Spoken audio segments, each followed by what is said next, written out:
manchettes aujourd'hui, Poste Canada décidera le 14 décembre s'il fermera ou non son bureau de poste à la baie. Les enseignants et les étudiants d'adaptation scolaire et sociale de l'UQAC réclament un ordre professionnel.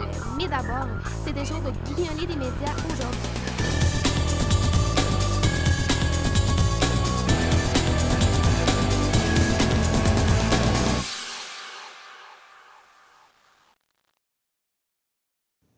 Bienvenue à ce troisième Web Journal en ce jeudi 6 décembre 2012. La 12e édition de la Grande Guignolée des médias a recueilli aujourd'hui 206 500 $, ce qui a presque permis d'égaler le 207 000 $ de l'an dernier. Des bénévoles étaient au coin des rues les plus passantes dès 6 heures ce matin, prêts à recueillir dons et denrées non périssables au profit des soupes populaires de la région. Un reportage de Jessica Lamar. J'espère que vous avez votre million avec vous. Ah, c'est pas grave, ça va être gagné demain soir. Malgré un temps quelque peu froid, la chaleur des bénévoles et la générosité des gens ont permis encore une fois cette année de faire de la Grande Guignolée des médias une réussite. Des solliciteurs qui sont là à 6 heures le matin, à moins 20, là, moins 15, c'est quelque chose. C'est grâce à eux, des vrais bénévoles. Les deux sympathiques bénévoles au coin des rues Saint-Hubert et Pelletier prenaient visiblement plaisir à recueillir des dons pour les soupes populaires de la région. Il y a des années que c'est vraiment le plus froid. Aujourd'hui, une belle température, c'est plaisant, c'est agréable. Premièrement, c'est la première fois. J'ai quelqu'un qui m'a appelé, puis j'ai dit je vais y aller. Avant, je faisais les rouges. Là, présentement, je fais ça. Parce que je vais vous dire une chose, j'ai ramassé des beaux dollars tantôt. Puis on est bien content pour la soupe populaire. Et il y a également les bénévoles qui s'affairent à compter les sous recueillis, fiers de voir que le cœur des citoyens est aussi grand. Comme vous pouvez le constater, les gens sont très généreux.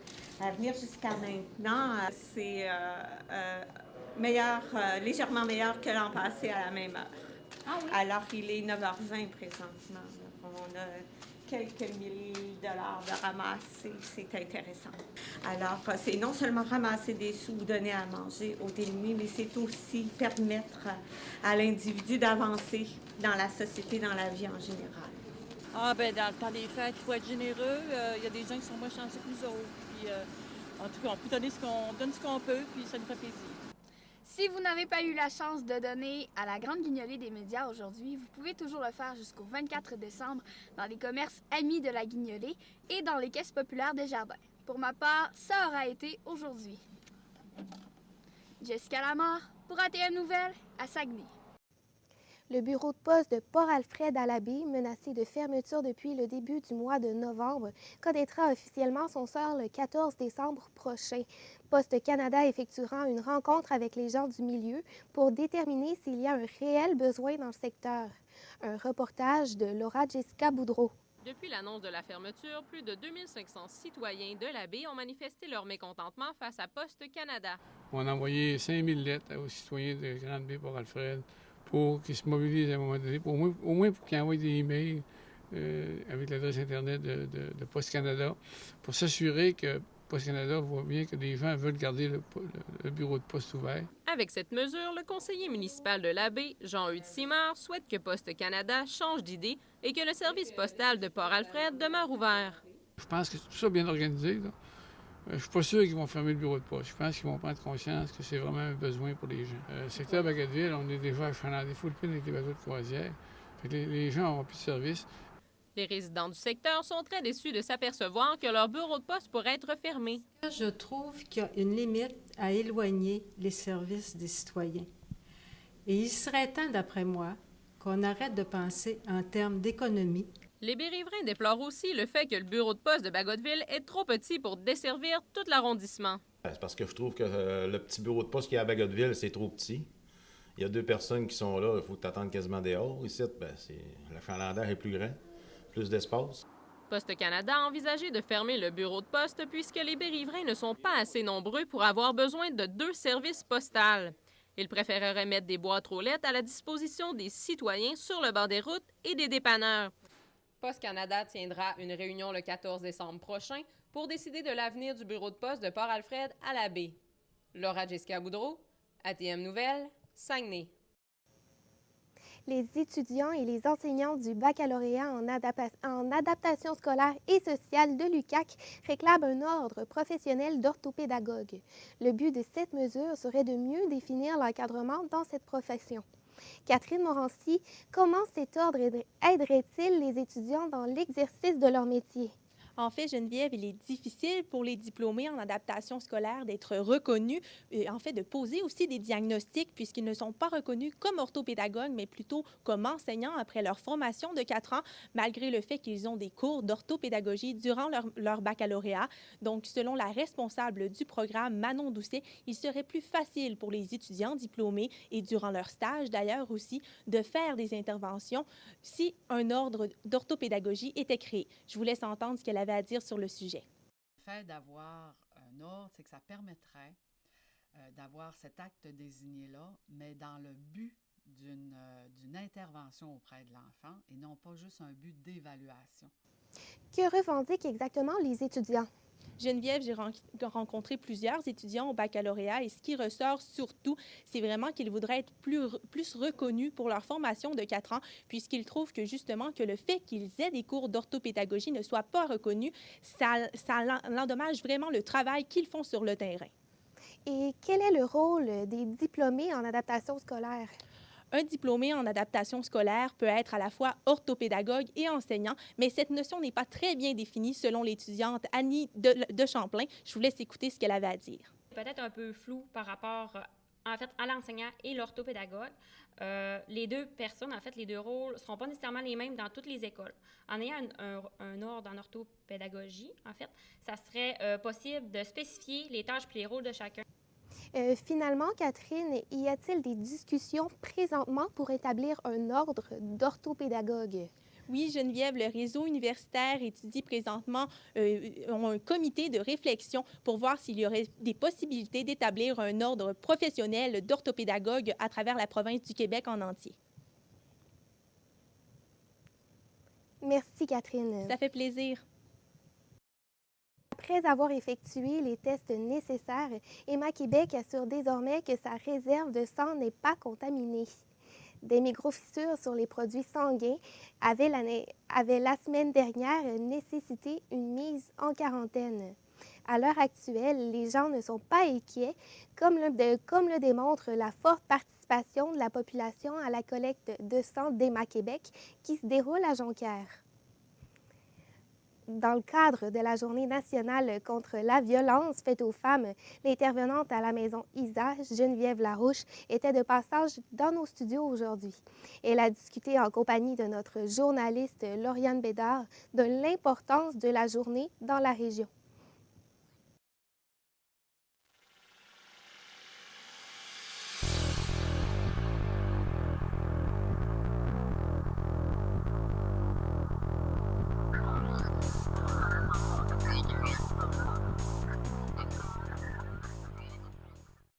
Il y a 23 ans, le 6 décembre 1989, survenait le drame à l'École polytechnique de Montréal dans lequel Marc Lépine assassinait 14 jeunes femmes.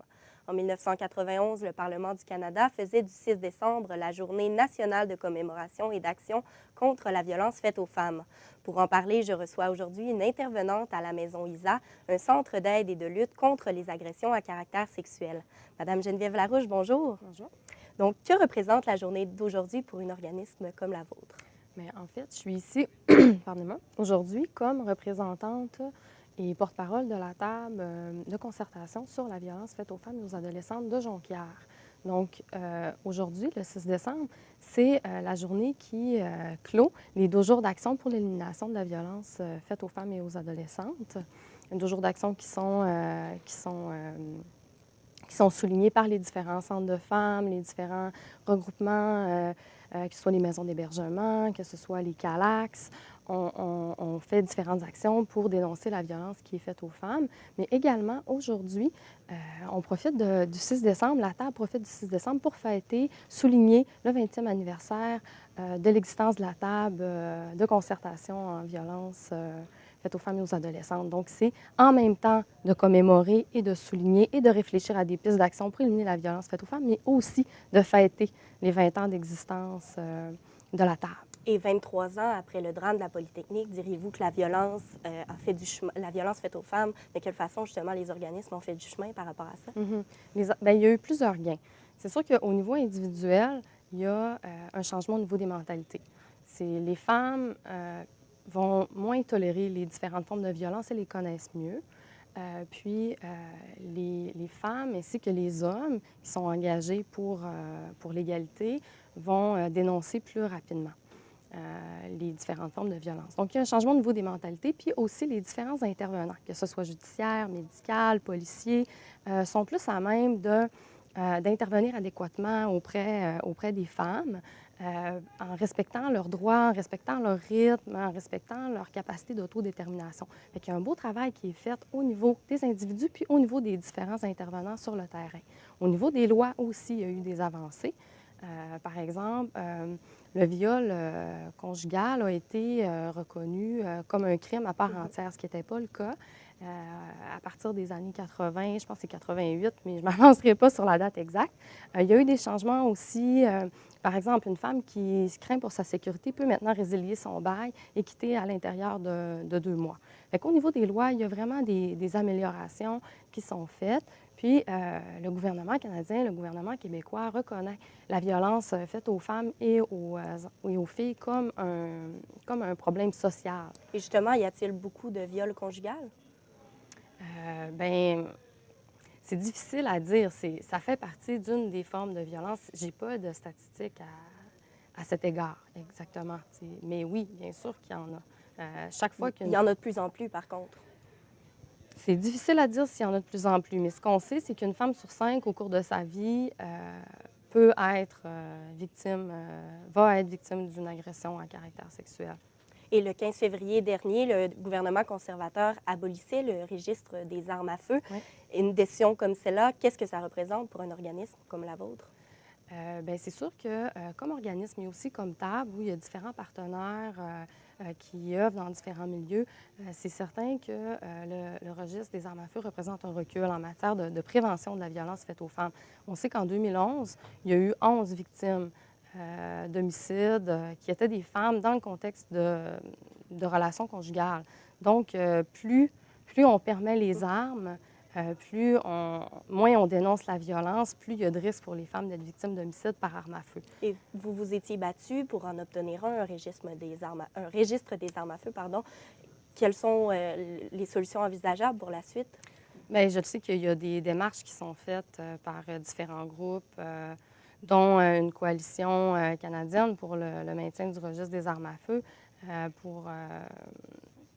Puis les différents groupes sont très mobilisés au Québec pour faire en sorte minimalement qu'il y ait un registre au Québec. Puis le gouvernement semble s'orienter vers une réponse positive à cette demande-là des différents groupes de femmes, mais pas seulement des groupes de femmes. Les différents corps policiers sont en faveur du maintien du registre des armes à feu parce que c'est des informations importantes qui permettent de prévenir des homicides par arme à feu, puis généralement des homicides qui vont toucher les femmes dans le contexte de violences conjugales. Et ici, au Saguenay-Lac-Saint-Jean, quels sont les outils offerts par les organismes? Les outils pour prévenir la violence? Oui, exactement. OK. Bien, si on parle, par exemple, de la table de concertation de Jonquière, on a fait une revue que je vous ai amenée. Oui. C'est une revue qui s'adresse aux adolescentes sur le territoire de Jonquière. Parfait. Qui s'appelle MELD. Cette revue-là tente de faire de la prévention autant au niveau de la sexualité saine, de l'estime de soi, des trucs, des ressources, de présenter aussi différents modèles de beauté, différents modèles de féminité. Donc, c'est vraiment de faire de la prévention.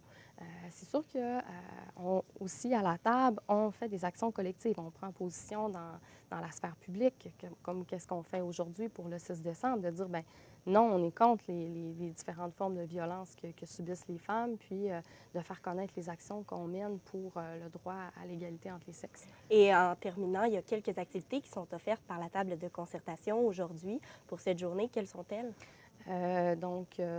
ce soir, mais c'est-à-dire en fin de journée, à 16h, 16h30, il va y avoir une marche silencieuse, commémorative de la tuerie de Polytechnique, mais aussi, c'est un moment, une marche silencieuse, c'est un moment pour réfléchir aux différentes solutions qu'on peut mettre de l'avant, puis de réfléchir aussi, puis de prendre le temps de se recueillir, parce que, oui, il y a eu le drame de Polytechnique, mais à chaque année, il y a des victimes d'homicides, puis il y a des femmes qui perdent la vie en contexte de violence conjugale.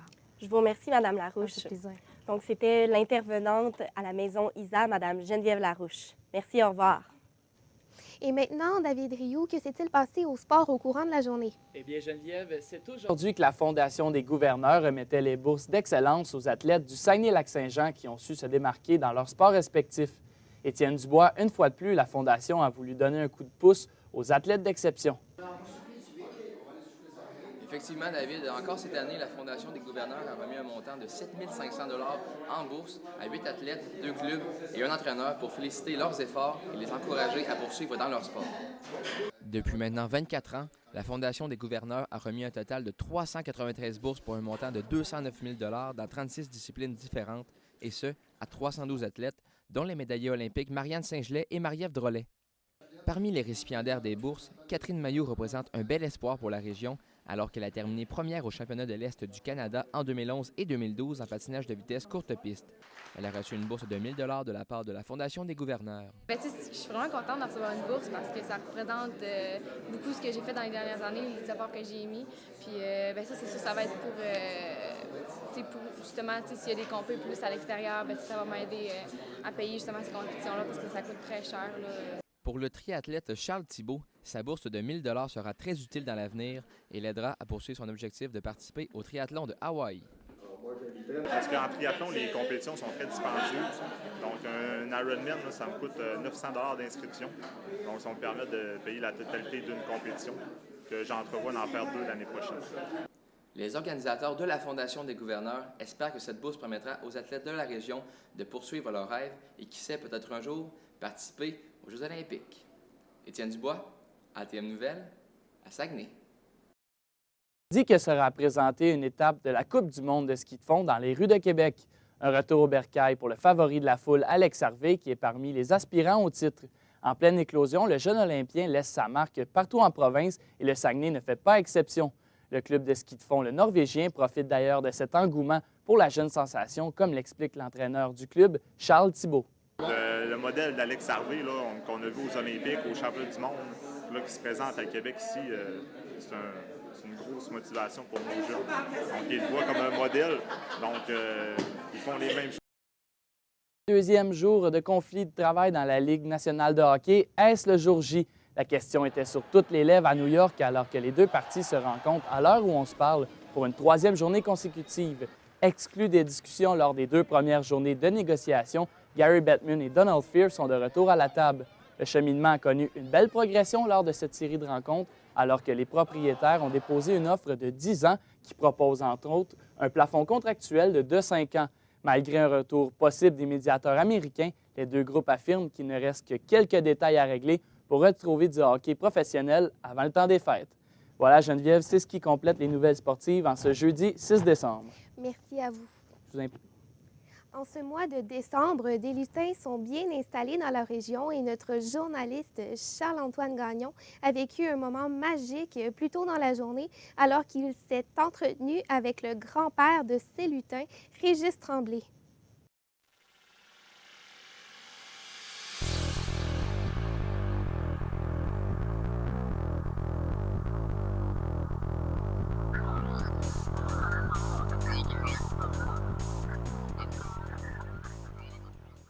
Encore cette année, les lutins du pôle Nord prennent d'assaut la région du Saguenay-Lac-Saint-Jean un mois avant Noël. Ces petits personnages deviennent aussi populaires que le Père Noël auprès des enfants. À condition de les capturer, les lutins entrent dans les maisons et profitent du sommeil des enfants pour leur faire des mauvais coups. Je m'entretiens avec celui qu'on surnomme le grand-père des lutins, M. Régis Tremblay. Bonjour. Bonjour. Alors, M. Tremblay, premièrement, comment est-ce que les lutins sont-ils arrivés à Métabetchouan, Lac-à-la-Croix? Les lutins, ils ont toujours existé. C'est pas nouveau. Ça fait déjà 5 ans que nous, à Métabetchouan, Lac-à-la-Croix, nous attrapons des lutins, mais il y en a déjà eu depuis plusieurs années déjà, là. Comment que les enfants arrivent-ils à capturer les lutins? Ben, je peux te conter un peu comment ça a débuté. D'abord, moi, je me promenais avec mes petits-enfants, mes deux petits-fils, William et Alexis. Et puis, tout en marchant, on avait vu des traces qui traversaient juste le long de la boîte aux lettres. Fait qu'ils ont demandé, c'est quoi ça, grand-papa, ces traces-là? Je leur ai donc répondu, de mon souvenir d'enfance, que c'était des traces de lutins. Mais des traces de lutins, comme ils posent la question, comment est-ce qu'on fait pour voir des lutins? On n'a jamais vu, on peut-tu attraper ça? Bien sûr qu'on peut attraper ça, mais il faut tendre un piège. Puis il faut faire une recette spéciale, qui est une recette de galettes au chocolat. OK. Eh oui. Ça fait que ça déroule comme ça depuis déjà 5 ans que nous, à Métabetchouan-Dacalaquois, on capture des lutins. Et puis il y en a de toutes les grosseurs, de toutes les variétés. Justement, là, quand vient le temps de passer à l'acte, quel sentiment les jeunes éprouvent-ils quand ils C'est capturent? spécial. Quand tu vois les jeunes qui ont attrapé leur lutin dans leur sac, parce que, je sais pas, le piège, c'est seulement un sac avec un bâton où on met de la galette à l'intérieur. Puis là, le lutin, lui, il rentre là-dedans la nuit. Et lorsque l'enfant voit le matin que son sac est dérangé, et puis que là, il semble avoir quelque chose dans le sac, il va voir, mais la réaction est immédiate. Les yeux viennent brillants. Et ils prennent tout de suite ça en adoration. C'est formidable. Justement, pour raconter cette histoire-là, vous avez lancé un livre qui s'appelle La grande aventure d'Orion en novembre dernier. Oui. Pouvez-vous nous raconter un peu ce que ça raconte, cette histoire-là? Bien, la grande aventure d'Orion, Orion, c'est le premier lutin qu'on a capturé à Métabetchouan-Dacalaquois avec Elta. C'est les 2 premiers qui sont arrivés. Cette histoire-là, c'est l'histoire de William et d'Alexis qui ont attrapé leur lutin et qui décrivent de quelle façon ça s'est fait, de quelle manière ils ont trouvé leur nom, de quelle manière ils ont trouvé leur âge aussi, puis qu'est-ce qu'ils font. On parle aussi que le lutin, bien, ça vit la nuit, et le jour, bien, c'est figé. Ça vit la nuit, et ça fait des gaffes. Mais les gaffes qu'ils font, il ne faut pas que les enfants prennent peur à ça, parce que la gaffe qu'ils vont faire, c'est souvent pour leur montrer leur amour, leur affection. C'est de la manière qu'un lutin va vivre, ça. Parce que si vous regardez un lutin, il est souvent maquillé, il y a souvent des choses comme ça, mais c'est ce qu'ils font aux enfants. Ils vont soit maquiller les ongles, faire des moustaches, ils vont aller fouiller dans les gardes-manger parce que c'est sûr, le jour, ils ne peuvent pas manger, donc ils mangent la nuit. Ils se promènent et puis ils voient beaucoup de choses. Là. Ils vont aller fouiller. Puis ils sont beaucoup attirés par les lumières des arbres de Noël. C'est pour ça que souvent, ils arrivent au début décembre, lorsque les parents vont faire les décorations de Noël. C'est là que le lutin va se présenter et qu'il va venir faire son tour. Justement, croyez-vous que la féerie entourant les lutins, ça peut concurrencer un peu celle du Père Noël? Ça ne concurrence pas celle du Père Noël parce qu'un lutin, ça ne fait pas de cadeau. Un lutin, lui, quand il vient, c'est pour observer les enfants. Il est attiré par les enfants. Lui, ce que ça y prend, le lutin, ça y prend de l'amour, de l'affection et de la tendresse. Si l'enfant lui remet ça, le même lutin, l'année d'après, il va revenir dans sa maison. Il n'aura pas besoin de le capturer. Et puis, le 24 au soir, il ne faut pas oublier que le lutin, lui, il est en redemande. Il va se retourner trouver le Père Noël pour lui donner une chance de faire la distribution des cadeaux. Parce que lui, c'est le fabricant. Il fabrique les cadeaux. Il ne donnera jamais de cadeaux. Il ne faut pas s'attendre à ça, là. Maintenant, comment peut-on expliquer que le phénomène, les lutins sont rendus peut-être dans la ville de Québec? Les lutins, ils sont rendus partout. Il s'agit d'observer, d'ouvrir les yeux et puis d'écouter. Parce qu'il y a des traces partout dans le Québec. Il y en a même en Ontario. On en a beaucoup de rendus en Ontario. Puis cette année, on a même entendu parler qu'en France, ça discutait qu'il y a des gens qui avaient vu des lutins. Et puis c'est fort possible parce qu'il y en a partout dans le monde, des lutins. Mais il s'agit de tendre l'oreille et d'être attentif. Est-ce que c'est un phénomène qui touche également les parents des enfants qui sont touchés par les lutins? Énormément, parce que souvent, c'est depuis que l'histoire est sortie, il y a beaucoup de gens qui m'interpellent, et qui me disent, ben tu nous fais revivre les Noëls d'autrefois, le partage qu'on avait avec nos enfants d'autrefois, on ne l'avait plus. Il y a beaucoup de grands-parents qui me disent, ben c'est revenu grâce à cette histoire-là, parce que là, les enfants et les parents jouent ensemble. C'est sûr qu'il y a des mauvais tours, mais les parents sont aussi surpris que les enfants de voir qu'est-ce qui est arrivé dans la nuit. C'est merveilleux, là. En terminant, comment ça se fait que les lutins, ils sont en vie la nuit, mais ils dorment le jour? Mais c'est leur rythme de vie. C'est comme ça. Un lutin, ça vit la nuit. Ça ne vit pas le jour. Tu vois qu'on est entouré de lutins, là. Il y a de la lumière ici. Donc là, ils ne bougeront pas. Mais si tu fermes les lumières et puis qu'on se retire, ils vont bouger. C'est sûr qu'ils vont bouger. En quelques mots, pourquoi est-ce qu'il y a des signalisations à Métabetchouan? Parce qu'il y a énormément de lutins, puis des signalisations, il y en a présentement à Métabetchouan-Dacalaquois. Mais je vous assure qu'à à court terme, à très court terme, il va en avoir un peu partout dans la région. Alors, M. Régis Tremblay, celui qu'on appelle le grand-père des lutins, bien, je vous remercie beaucoup d'avoir été avec nous aujourd'hui. Ça me fait plaisir. Puis, à vous ici à la maison, on se dit à la prochaine.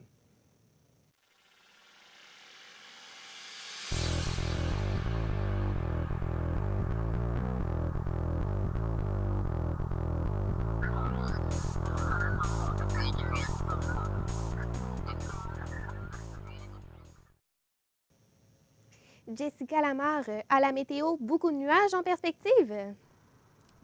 Et oui, Geneviève, si le soleil a été des nôtres aujourd'hui, j'espère que vous en avez profité parce que ça aura été de courte durée.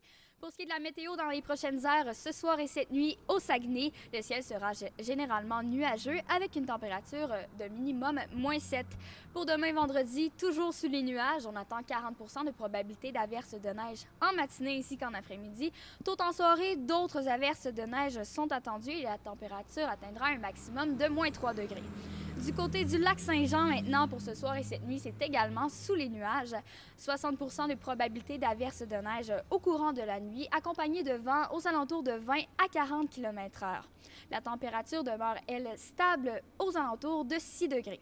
Pour vendredi, neige intermittente, on attend une accumulation de neige au sol de 2 cm. Les vents seront d'environ 20 km/h en avant-midi et diminueront en début d'après-midi. La température sera d'un maximum de -1 degré. Voilà, c'est tout pour votre météo pour les prochaines heures. De retour en studio avec Geneviève Plourde. Voilà, mesdames et messieurs, c'est ce qui complète notre web journal pour aujourd'hui. Merci d'avoir été là. Au revoir et à bientôt.